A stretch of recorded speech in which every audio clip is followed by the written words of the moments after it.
Today we're in Bay Jimmy in Barataria Bay in Louisiana, and Bay Jimmy is sort of a poster child for the impacts of the oil spill. Behind me here in the marsh that got hit so heavily with the oil, it's kind of like a time warp. It's like the day that the oil hit it. This is a shallow bay. The water in this area is only about 5 feet deep. The water comes in and out with the tide, and I think a lot of this area here was impacted because of that tidal influence. Off in the distance we can hear propane cannons, which are booming to try and keep birds out of the oily marsh. It will be a while before we know if all these miles and miles of shoreline that got hit with the oil will recover, or will they become another casualty of land loss as the grass dies, the roots die, and the land goes away. All of the fish and the shrimp and the crabs, everything comes through this area at different times.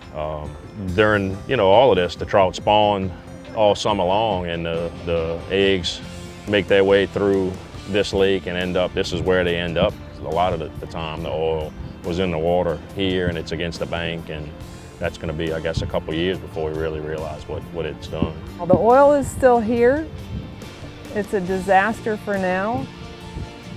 We're still here, and we're going to figure out what needs to be done to respond and to bring these marshes back to a productive and healthy state.